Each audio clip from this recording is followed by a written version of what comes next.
आज ऐवान पर हुए हमले की 18वीं बरसी है। आज ही के दिन साल 2001 में हमारी जमहूरियत की अलामत पार्लियामेंट पर बड़ा दहशतगर्दाना हमला हुआ था।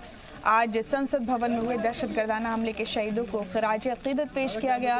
वजीर आज़म नरेंद्र मोदी, नायब सदर जमहूरिया वेंकैया नायडू, वजीर दाखिला अमित शाह समेत कई जमातों के अरकान पार्लियामेंट ने आज मुल्क की हिफाजत करने वाले शहीदों को याद किया। गौरतलब है कि 13 दिसंबर 2001 को जिस वक्त ये हमला हुआ था उस वक्त पार्लियामेंट में उस वक्त के वजीर दाखिला लाल कृष्ण अडवाणी समेत 100 से ज्यादा अरकान पार्लियामेंट और वजीर मौजूद थे। तकरीबन 45 मिनट तक चली दो तरफा फायरिंग में बहादुर जवानों ने हमले के लिए आए 5 दहशतगर्दों को मार गिराया था।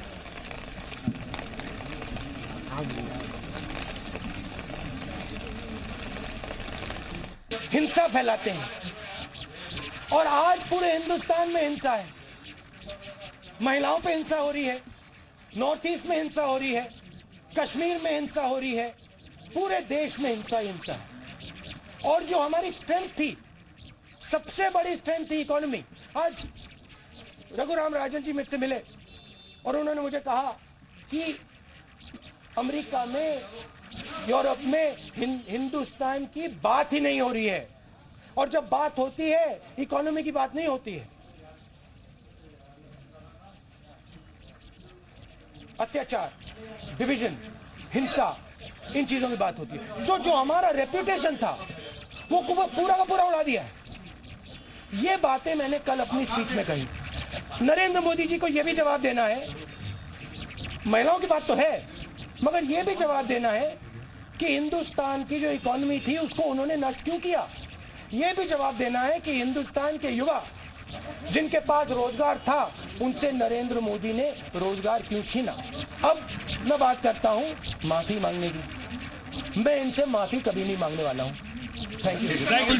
और कुछ पासपोर्ट्स पर कमल का निशान होने को लेकर कांग्रेस के एतराज पर वजारत खारजा ने सफाई दी है। कांग्रेस ने इसे बीजेपी की तशहीर बताया था। कांग्रेस रुकन पार्लियामेंट M.K. राघवन ने लोकसभा में वक्फा सिफर के दौरान मुद्दा उठाया।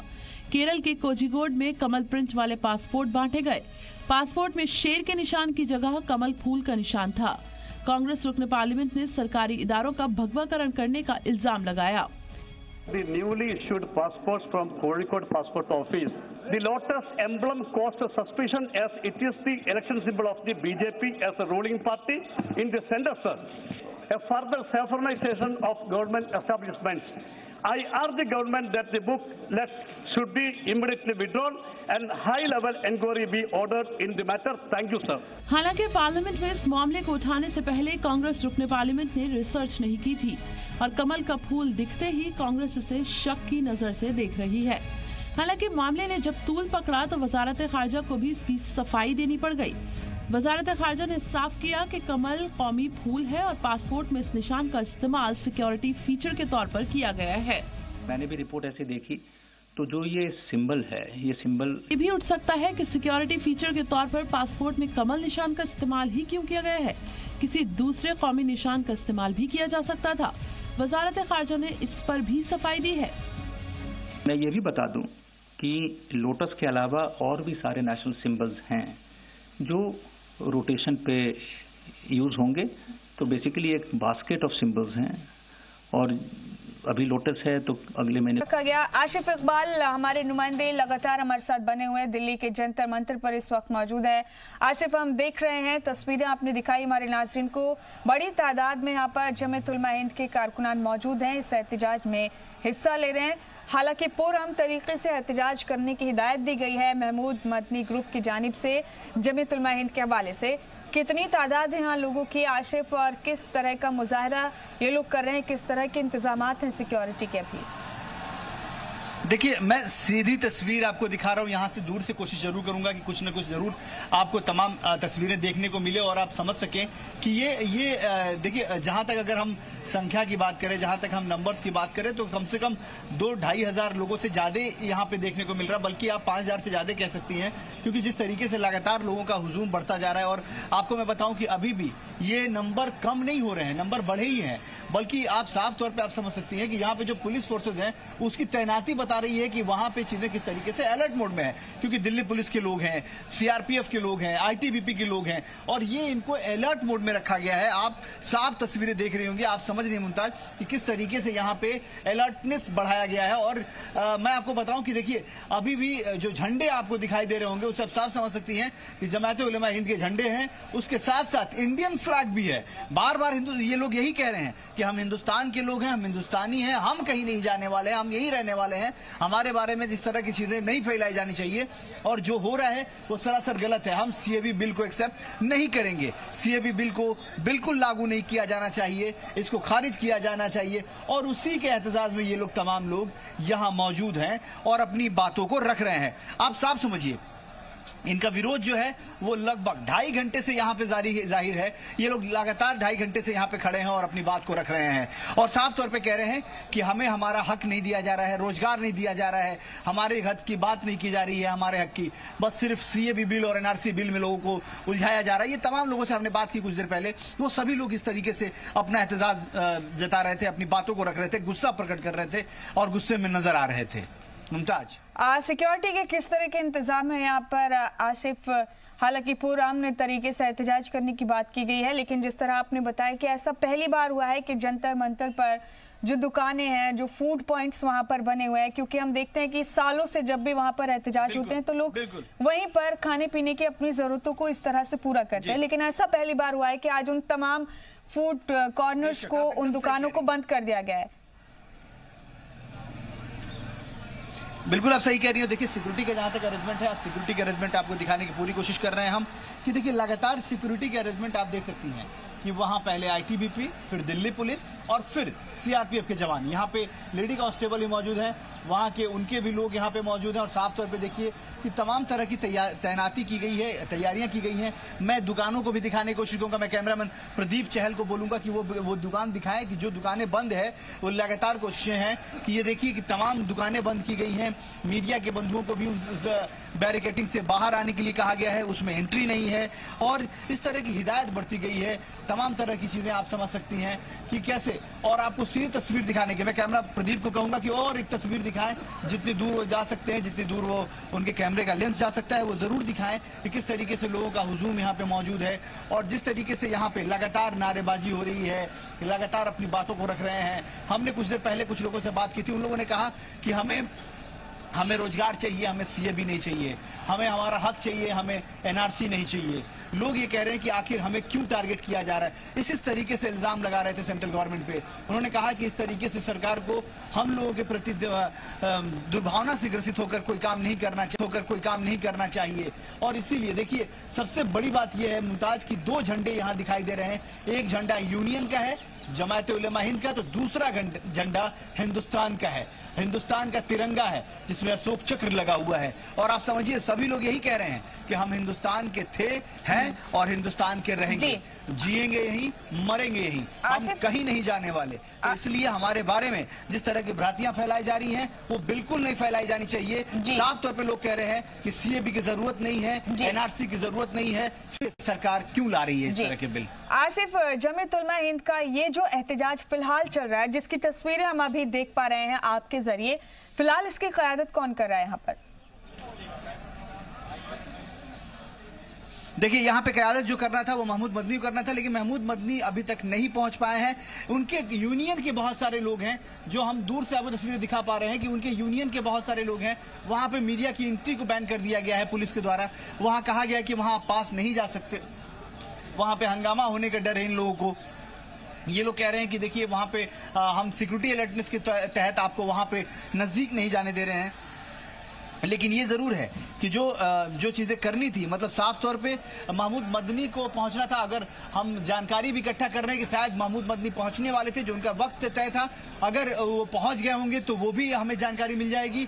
वो भी लोगों से अपील करने वाले हैं, क्योंकि बार बार वो अपील यही कर रहे थे कि शांति से करना है। जुमा के नमाज के बाद बहुत शांत स्वभाव से अपनी बात को रखनी है। अपनी बातों को रखने के लिए ये बस एक मुजाहरा करना है, एक तरीका दिखाना है। यहाँ पे एहतजाज बहुत ही शांति से करनी है और किसी भी भी तरीके से कोई अप्रिय घटना न घटे, किसी भी तरीके से कोई ऐसी नारेबाजी ना हो जिससे किसी को मौका मिले। ये बार बार उनके तरफ से, उनके यूनियन के तरफ से कहा गया था। महमूद मदनी ने भी सभी लोगों से ये कहा था, अपील की थी कि बहुत ही पीसफुली तरीके से आप यहाँ पे प्रोटेस्ट कीजिए, बहुत ही शांति से यहाँ प्रोटेस्ट कीजिए, अपनी बातों को जरूर रखिए, लेकिन अपनी बातों से ये मत जाहिर कीजिए कि दूसरों को मौका मिले कोई। तो साफ तौर पे आप समझिए कि महमूद मदनी यहाँ पे मौजूद होने वाले हैं और मुझे लगता है कि महमूद मदनी आने वाले थे, वो आ चुके हैं शायद, और वो अपनी बात रखेंगे और उसके बाद ही ये जो प्रोटेस्ट चल रहा है ये खत्म होगा।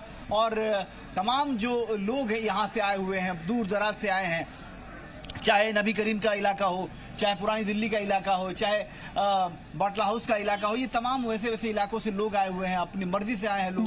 और जुमा का नमाज खत्म होते ही सीधे यहाँ पहुंच गए और लगभग 2 घंटे से ऊपर से ज्यादा ये लोग प्रोटेस्ट कर रहे हैं। महमूद मदनी का आने का था, वो आ चुके हैं और वो लगातार अपनी बातों को भी रख रहे हैं, अपने लोगों को शांत करा रहे हैं। तो मतलब साफ है मुमताज की कहीं ना कहीं से ये बात आप साफ समझिए कि ये जो प्रोटेस्ट हो रहा है ये अभी तक कम से कम हमने 2.5 घंटे में देखा कि बहुत पीसफुल तरीके से, नए बच्चे हैं, नए युवक हैं, जिंदाबाद मुर्दाबाद के नारे लगाते हैं, उनको कुछ समझ नहीं है, वो वैसे लोग हैं। लेकिन जो समझदार लोग हैं वो अपनी भाषा का, मर्यादा का ख्याल रख रहे हैं। कम से कम हमने जहां तक देखा है वो कोई ऐसी गलती नहीं करने वाले जिससे किसी और को मौका मिले। जी आसिफ, जब से पार्लियामेंट के ऐवान में ये बिल रखा गया था तब से AIMIM सदर असदुद्दीन ओवैसी ने कहा था कि अगर ये बिल किसी तरह कानून बन गया तो वो इसके खिलाफ सुप्रीम कोर्ट जाएंगे। आज की खबर है कि कई तंजीमें सुप्रीम कोर्ट का रुख कर चुकी हैं इस मामले को लेकर।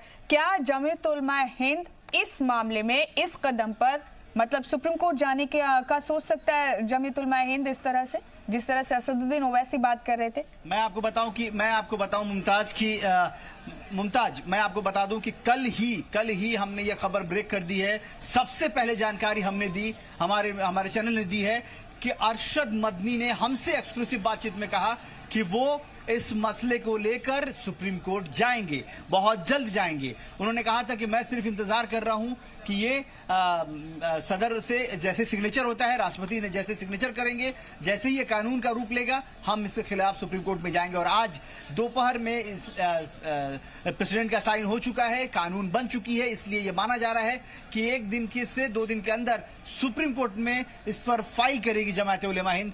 अरशद मदनी गुट, महमूद मदनी गुट इस पे क्या कहती है ये थोड़ा सा समझना चाहिए। अब इस प्रोटेस्ट के बाद हम चाहेंगे उनसे बात करना और उनसे हम जानेंगे कि आखिर वो आगे क्या करने जा रहे हैं। लेकिन जमात उलेमा हिंद के सदर जनरल सेक्रेटरी अरशद मदनी ने कल एक्सक्लूसिव बातचीत में हमसे कहा कि वो इस मसले को लेकर जाएंगे सुप्रीम कोर्ट पे। और जहां तक ये मसला है, देखिए कहीं ना कहीं से आज जयराम रमेश कांग्रेस की तरफ से उन्होंने भी फाइल किया है, बड़े बड़े तंजीमें फाइल कर रही हैं, उत्तर प्रदेश की पार्टी है पीस पार्टी, उसने भी फाइल किया है इसके खिलाफ। तो लोग यहाँ पे अपनी अपनी बातें रख रहे हैं, साफ तौर पे है मुमताज कि इसके खिलाफ जो लोग मानते हैं कि ये बिल नहीं बनना चाहिए था, ये बिल नहीं लागू होना चाहिए, उसके खिलाफ लोग सुप्रीम कोर्ट में जा रहे हैं। और जहां तक KTS तुलसी की बात करें, पी चिदम्बरम की बात करें, जो सीनियर एडवोकेट रहे हैं सुप्रीम कोर्ट के, वो लोग कह रहे हैं कि जैसे ही सुप्रीम कोर्ट में ये मामला जाएगा ये बिल गिर जाएगा, ये बिल एक्सेप्ट नहीं होगा, इस बिल को खारिज कर देगा सुप्रीम कोर्ट, क्योंकि इसमें बहुत सारी कमियां हैं, बहुत सारे लूप फॉल्ट हैं। जल्दबाजी में सरकार ने इसको लागू जरूर करा दिया और उसको लागू कराने के बाद जिस तरीके से वो आगे बढ़ रही है, ये बिल आगे नहीं बढ़ेगा, सुप्रीम कोर्ट में धराशायी हो जाएगा। वहीं दूसरी तरफ कांग्रेस इसको लेकर काफी आक्रामक है। कांग्रेस के जो CM वहां पे रहे हैं, उनके बेटे गौरव गोगोई ने हमसे बात करते हुए कहा कि इस वक्त आसाम की हालत बेकार है, त्रिपुरा की हालत बेकार है, उस पर ध्यान न देते हुए ये लगातार नई नई चीजें कर रहे हैं। इनको ये मालूम है कि NRC लाने के बाद भी नुकसान हुआ, अब CAB ला रहे हैं, उससे भी नुकसान होगा। आखिर फायदा क्या है? जब आपको CAB लाना था तो आपको NRC नहीं लानी चाहिए थी, और जब आपने NRC लाया तो फिर CAB की जरूरत नहीं थी। मतलब समझ नहीं आता कि ये सरकार चाहती क्या है और करती क्या है। कांग्रेस इस तरह के आरोप लगा रही है, तो इसलिए साफ समझ सकती है कि ये जो विरोध प्रदर्शन हो रहा है, जो यहाँ पे जो मुजाहिद जो आप साफ तौर पे आप देख सकते हैं प्रोटेस्ट हो रहा है, ये कहीं ना कहीं से उन्हीं बातों को लेकर हो रहा है, उन्हीं सब चीजों को लेकर हो रहा है, उन्हीं पॉइंटर को रखते हुए ये लोग बात कर रहे हैं, उन्हीं पॉइंट आउट कर रहे हैं कि ये जो चीजें हो रही हैं ये सरासर गलत है और ये नहीं होनी चाहिए। जी आसिफ, ठीक कहा आपने। अरशद मदनी साहब ने तो बीते रोज आपसे बातचीत में अपना स्टैंड क्लियर कर दिया था कि अगर ये बिल कानून बना, सदर जमहूरिया की मंजूरी इसको मिली, तो वो बिलाशुबा सुप्रीम कोर्ट का रुख करेंगे। महमूद मदनी ग्रुप का क्या कहना है इस पर, हम इंतजार करेंगे आसिफ कि आपकी उनसे बातचीत हो और फिर ये अहम अपडेट हमारे नाज़रीन तक जरूर पहुंचे। फिलहाल आपका बहुत बहुत शुक्रिया आसिफ। ये तमाम पार्लियामेंट के दोनों ऐवानों में शहरियत तरमीमी बिल पास होने पर जम्मू में जश्न मनाया गया। बीजेपी ने इस सिलसिले में जम्मू में जश्न मनाया। इसके सबब बीजेपी ने ढोल की थाप पर नाचते हुए खुशी का इजहार किया और मिठाइयां तकसीम करके अपनी खुशी का इजहार किया। इस मौके पर जम्मू के मेयर चंद्रमोहन गुप्ता भी मौजूद थे। वहीं डोगरा फ्रंट ने भी इस बिल पर खुशी का इजहार किया और कहा कि इस बिल के पास होने से कई लोगों को अब उनके जायज हक मिल सकेंगे। इसमें तो मुखालफत करने का कुछ बनता ही नहीं है। तकलीफ तो उन्हीं को होगी जो नहीं चाहते, भारत साथ नहीं दिल से जुड़े, उन्हीं को तकलीफ होगी। नहीं तो किसी को इस बिल पास होने से कोई तकलीफ नहीं है। सारे हिंदुस्तान में आज पूरे स्टेटों में ये बड़े जश्न मनाया जा रहा है। ये आज का दिन जो एक बड़े उत्सव के रूप में मनाया जा रहा है, तो हम अपने आदरणीय प्रधानमंत्री जी का बहुत बहुत धन्यवाद करते हैं कि इतना बड़ा निर्णय जो उन्होंने लिया उसके लिए उनका हम बहुत बहुत। आज के लोग जिनको भगा के मार के वहाँ पाकिस्तान से, बांग्लादेश से, अफगानिस्तान से सिख भाइयों को, जैन भाइयों को, बुद्धिस्ट भाइयों को, क्रिश्चियन भाइयों को मार के भगाया गया है। आज वो लोग, सारा समाज खुश है और उनके बच्चे खुश हैं। विशेषकर उनको राइट मिला है, वो भी पढ़ सकते हैं, इस देश में नौकरी कर सकते हैं। ये बहुत बड़ा बिल है। वही बिल पास हो जाने के बाद जम्मू में रह रहे वेस्ट पाकिस्तानी रिफ्यूजी जश्न मना रहे हैं। अयोध्या में तनाज़े पर राम मंदिर ही बनेगा। सुप्रीम कोर्ट ने अपने 9 नवंबर के फैसले पर सभी नजरसानी की अर्जियों को कल खारिज करके अयोध्या की अदालती लड़ाई का चैप्टर बंद कर दिया। अयोध्या तनाज़े मामले पर सुप्रीम कोर्ट के 9 नवंबर के फैसले के खिलाफ चीफ जस्टिस बॉब्डे की सदारत वाली 5 जजों की आईनी बेंच के सामने 18 नजरसानी की अर्जियां थीं। लेकिन कोर्ट ने सिर्फ 4 अहम फरीक को सुना और उसके बाद फैसला दिया कि 9 नवंबर का फैसला एकदम दुरुस्त था, लिहाजा ये अर्जियां खारिज की जाती हैं। ये फैसला ऐसा है कि जो सिर्फ हिंदुस्तान के लिए नहीं बल्कि पूरी दुनिया के अंदर सुप्रीम कोर्ट की कोई अच्छी तस्वीर पेश नहीं कर पा रहा। हमारा मुद्दा ये था कि इसके ऊपर दोबारा गौर कर दिया जाए और हम ये समझते थे कि ये एक ऐसी खुली हुई हकीकत है कि जिसको कबूल कर लिया जाएगा, इसलिए कि सुप्रीम कोर्ट का अपने फैसले के खिलाफ किसी रिव्यू पिटीशन को कबूल न करना ही कोई कानून नहीं है। नजरसानी की अर्जी देने वालों में all India Muslim personal law board और जमीयत उलेमाए हिंद के अलावा कई नए अर्जी गुजार भी थे। अर्जियां खारिज होने को मुस्लिम फरीक रहे इकबाल अंसारी ने भी सही ठहराया है। कोर्ट ने 9 नवंबर के फैसले में मुतनाज़िर जमीन रामलला विराजमान को दी थी। अदालत ने 3 महीने के अंदर मंदिर तामीर के लिए एक ट्रस्ट बनाने और यूपी सुन्नी वक्फ बोर्ड को अयोध्या में ही कहीं और 5 एकड़ जमीन देने का हुक्म दिया था। ब्यूरो रिपोर्ट, जी मीडिया। महाराष्ट्र में हुकूमत तश्कील के 2 हफ्ते बाद वजीर आला उद्धव ठाकरे ने वुज़रा के कामों को तकसीम कर दिया है। महाराष्ट्र में सरकार बनाने के 2 हफ्ते बाद वजीर आला उद्धव ठाकरे ने वुज़रा के कामों को तकसीम किया, तो सिर्फ 6 ही वजीर होने की वजह से सभी को 7 या 8 महकमे बांटे। जब वुज़रा की टीम बढ़ जाएगी तब जाकर ये बोझ कम किया जाएगा। फिलहाल तो शिवसेना कोटे से वजीर एकनाथ शिंदे को दाखिला, शहरी तरक्कियात समेत 9 महकमों की जिम्मेदारी दी गई है। शिवसेना के ही वजीर सुभाष देसाई को ज़राअत, आला तालीम समेत 8 महकमे दिए गए हैं। एनसीपी कोटे से छगन भुजबल को देही विकास, आबी वसाइल समेत 8 महकमों का वजीर बनाया गया है। एनसीपी के ही जयंत पाटिल को खजाना, सेहत समेत 7 महकमे दिए गए हैं, जबकि कांग्रेस कोटे से वजीर बाला साहेब थोराट को रेवेन्यू, तवानाई समेत 6 महकमे और नितिन राउत को पीडब्ल्यूडी समेत 5 महकमों की जिम्मेदारी सौंपी गई है। वजारत की तकसीम में दूसरी खास बात यह है कि एनसीपी ने पूरे 20 साल बाद रियासत में वजीर दाखिला का ओहदा किसी दूसरी पार्टी के लिए छोड़ा है। हालांकि ये अब भी तय नहीं है कि उद्धव अपनी काबीना की तौसी कब करेंगे। महाराष्ट्र असेंबली का इजलास 16 दिसंबर से नागपुर में शुरू होने जा रहा है। ब्यूरो रिपोर्ट, जी मीडिया। उत्तर प्रदेश में बारिश के सबब बढ़ी सर्दी के चलते सीएम योगी ने रैन बसेरों में सभी जरूरी सहूलियात मुहैया कराने के लिए हिदायत दी है। सीएम योगी ने अफसरान को हिदायत दी है कि अपने इलाके में जाकर ये यकीनी बनाएं कि कोई भी शख्स खुले में न सोए और जरूरतमंद लोग रैन बसेरों का इस्तेमाल कर पाएं। इसके साथ ही जरूरतमंदों को कंबल बांटने और जलाव जलाने को भी कहा है। अचानक से उत्तर प्रदेश के कई जिलों में हुई बारिश ने उत्तर प्रदेश में ठंड बढ़ा दी है, जिसको लेकर सीएम योगी आदित्यनाथ ने तमाम जिलाधिकारियों को ये दिशा निर्देश जारी किए हैं कि बारिश में जो रैन बसेरे हैं वहां पर जो बेसहारा लोग हैं उनको शिफ्ट किया जाए। साथ ही साथ तेज बारिश की वजह से राजधानी लखनऊ में भी जनजीवन में पूरी तरह से असर पड़ा है। लोग सड़कों पर अब कम निकल रहे हैं। हमारे साथ कुछ लोग हैं, उनसे बात भी करते हैं। बारिश हो रही है, कितनी दिक्कत हो रही है? थोड़ी बहुत दिक्कत हो रही है, लेकिन मौसम अच्छा हो गया है। काफ़ी जो है धुएं प्रदूषण से काफ़ी राहत मिली है। इससे बहुत ही सबको आराम मिलेगा। ठंड हो रही है? ठंड हो रही है, इतनी ठंड नहीं हो रही, लेकिन हो रही है। बेटर हो गई है। तो देखिए, आप देख सकते हैं कि कुछ और भी लोग हैं, उनसे बात करते हैं। देखिए कि बारिश हो रही है, ठंड बढ़ी है? हाँ, ठंड बढ़ी है, बहुत तेज़ ठंड लग रही है। इसमें मौसम परिवर्तन होना किसानों के लिए भी नुकसानदायक है और स्कूली बच्चों के लिए भी नुकसानदायक है। आप कह सकते हैं कि राजधानी लखनऊ में कल देर रात से तेज बारिश हो रही है और इसकी वजह से सर्दी का सितम जो है वो भी दिखाई पड़ रहा है। हालांकि कुछ लोग इस तेज बारिश का मजा जरूर ले रहे हैं, लेकिन खास तौर से जो जिला प्रशासन है उसने इस तरह के इंतजाम के आदेश जारी किए हैं कि जो लोग रैन बसेरे में नहीं रह पा रहे हैं उनके लिए कुछ वैकल्पिक व्यवस्था की जाए। साथ ही साथ इस वक्त आवागमन पर भी पूरी तरह से असर दिखाई पड़ रहा है और दोपहर में भी काला अंधेरा जो है वो छाया हुआ है। कैमरामैन देशा साथ विशाल लघुवंशी, जी मीडिया, लखनऊ। इधर नैनीताल समेत कुमाऊं के कई अजला में सीजन की पहली बर्फबारी हुई है। पहाड़ी अजला से लगे माले चोटियों और गांव बर्फ से लद गया है। कई इलाकों में बर्फबारी अब भी जारी है। ऐसे में सयाहों के भी बड़ी तादाद में पहुंचने के इम्कानात बढ़ गए। बहुत ही बढ़िया लग रहा है सर। मैं तो ऊपर घूमने का प्लान कर रहा हूँ। बहुत दिन से इंतजार था सर मेरे को कि ऐसी बर्फबारी पड़े और बहुत ही अच्छा लगता है। बहुत ही देखो सर, पूरे बर्फबारी हो रही है। मैं अभी ऊपर साथ वालों के साथ जाने वाले भी बहुत ही अच्छा लगता है सर।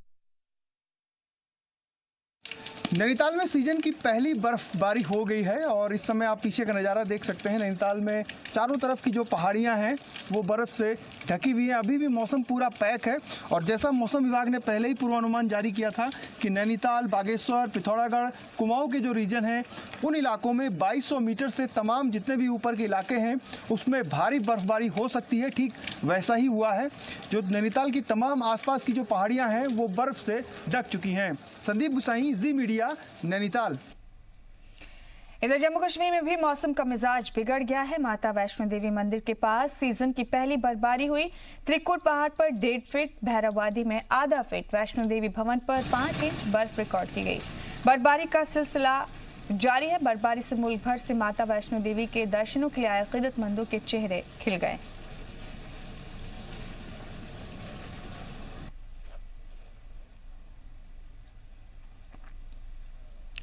वहीं उत्तराखंड में मौसम में शदीद बदलाव देखा जा रहा है। रियासत के कई इलाकों में बर्फबारी हो रही है। सीजन की पहली बर्फबारी से कहीं खुशी तो कहीं परेशानी का आलम है। पहाड़ों पर जारी बर्फबारी ने दर्जा हरारत भी कम कर दिया है। जहां मैदानों में जबरदस्त ठंड पड़ रही है, वहीं पहाड़ों का हाल और बुरा है। ये जो तस्वीरें आप देख रहे हैं, इनमें पहली तस्वीर नैनीताल की है जहाँ सीजन की पहली बर्फबारी हुई।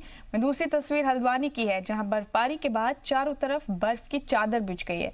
वहीं ये तीसरी तस्वीर श्रीनगर की है। यहाँ भी बर्फबारी से दर्जा हरारत में शदीद कमी दर्ज की गई। और बुजुर्गों की तौहीन करने, काबिल एतराज अल्फाज इस्तेमाल करने पर जेल और जुर्माना हो सकता है। बुजुर्ग वालिदैन की देखभाल नहीं करने पर 6 महीने की जेल और 10,000 रुपए के जुर्माने की तजवीज है। बिल में रिश्तों की नई तारीफ बताई गई है, जिसके तहत बच्चों की कैटेगरी में दामाद और बहू भी आएंगे। यानी बेटा बेटी सगे हों या फिर सौतेले, उन्हें वालिदैन और सास ससुर की देखभाल और इज्जत करनी ही होगी और उनकी देखभाल भी करनी होगी। मेंटेनेंस में बुजुर्गों का खाना पीना, कपड़े, दवाइयां और सिक्योरिटी भी आएगी। बिल लाने की आवश्यकता इसलिए पड़ी है कि पिछले दिनों के अंदर इन मामलों के अंदर ज़्यादा वृद्धि हुई है, जिनमें बच्चों ने अपने पेरेंट्स का ख्याल रखना कम कर दिया है जाके। मैं तो कभी भी इसके फेवर में नहीं रहा कि ये जो सीनियर सिटीजन्स होम बनते हैं, नहीं तो लोग बच्चे अपने छोड़ना शुरू कर देंगे।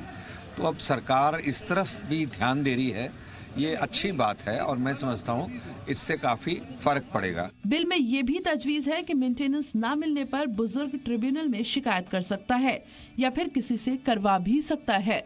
ब्यूरो रिपोर्ट, जी मीडिया।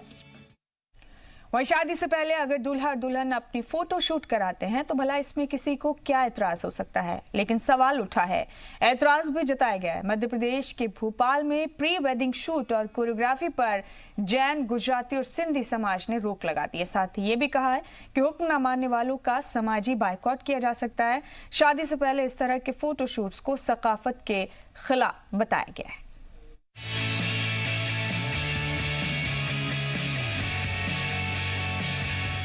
प्री वेडिंग शूट, जिसका सीधे साधे अल्फाज में मतलब है शादी से कुछ दिनों पहले ख्वाबों की दुनिया को जीने का एक खूबसूरत मौका।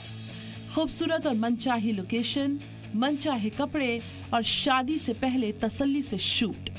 और अब तो शादी से पहले फोटोशूट एक रिवाज की तरह माना जाता है। गुज़श्ता कुछ बरसों में प्री वेडिंग शूट शादी की फोटो एल्बम और यहाँ तक कि कुछ विधानों से भी ज्यादा जरूरी बन चुका है। फोटोशूट करा रहा ये जोड़ा कुछ ही दिनों में 7 फेरे लेने वाला है। वेडिंग जो है ऐसी जगह पे होता है एंड या फिर आप ऐसे ड्रेस्ड अप होते हैं कि उस तरह का शॉट नहीं मिल पाता है, तो then they started off with कि प्री वेडिंग एक शूट कर लेते हैं जिसमें अपने मनमर्जी के हिसाब से फोटोग्राफर्स को क्रिएटिव इंडिपेंडेंस देके उनको फिर अच्छे से शूट कर सके, जो कि फोटोज को हमेशा शादी के पहले के खूबसूरत पलों को संजो कर रखना चाहता है। इनकी खुशियों पर भला किस बात का एतराज, जो भोपाल में जैन, गुजराती और सिंधी समाज ने फरमान ही जारी कर दिया है। भोपाल के जैन और गुजराती समाज की पंचायत ने शादी से पहले प्री वेडिंग शूट और लेडीज संगीत तकरीब में कोरियोग्राफर बुलाकर डांस सीखने सिखाने पर पूरी तरह से पाबंदी आयद कर दी है। पाबंदी के पीछे मौक़िफ़ ये है कि ये हमारी सकाफत के खिलाफ है। सकाफत इतनी कमजोर तो नहीं कि कुछ तस्वीर और वीडियो शूट कराने से खतरे में आ जाए। खैर, अब तो कुछ परमानेंट लोकेशन भी बना दी गई हैं जहां प्री वेडिंग शूट होते हैं, जैसे पिक्चरगढ़। फरीदाबाद के इस लोकेशन को प्री वेडिंग शूट्स के लिए खास तौर पर डिजाइन किया गया है। ये एक नई लग्जरी इंडस्ट्री है जो बजट के हिसाब से फ्री की जगह जैसे पार्क या फिर किसी खूबसूरत इमारत पर भी की जाती है। और गोवा, उदयपुर और ऋषिकेश से लेकर मुल्क के बाहर भी लोग खास तौर पर इन शूट्स के लिए जाते हैं। वैसे हिंदुस्तान में एक दिन के प्री वेडिंग शूट के लिए फिलहाल 50,000 से 5 लाख तक का रेट चल रहा है। आजकल लोगों को इन पिक्चर्स का बड़ा शौक है क्योंकि लोगों को ये पिक्चर्स बहुत अच्छी लगती हैं। तो मैं नहीं मानता कि वो जो 5% बचे हुए लोग हैं जो ये बोलते हैं कि नहीं होना चाहिए, हमें उन पे तवज्जो भी देनी चाहिए। I think the world is actually happy with this. Let the world be happy. शादी के बंधन में बंधने से पहले एक दिन के लिए लड़के और लड़की का बॉलीवुड स्टाइल में हीरो और हीरोइन का किरदार निभाना, फिर अपनी इस फिल्म को फेसबुक और इंस्टाग्राम जैसे सोशल मीडिया अकाउंट्स पर रिलीज करना, कुछ ऐसे मामलात में ये उल्टा पड़ जाता है जब किसी वजह से शादी ही टूट जाए। लेकिन आज के जनरेशन ये रिस्क लेने के लिए तैयार लगती है। हमारे कई रिलेटिव्स ने कराए शूट, उन्होंने तो कभी ऐसा बताया नहीं कि कोई प्रॉब्लम होगी। आगे भी मेरे 2-3 सिस्टर एंड ब्रदर्स की शादी है तो वो भी उनको भी दिखाऊंगा कि और वो भी कराएंगे। मान तो जारी हो गया है, लेकिन अमल कितना होगा ये कहना जरा मुश्किल है। पूजा मक्कड़ की रिपोर्ट, जी मीडिया, दिल्ली।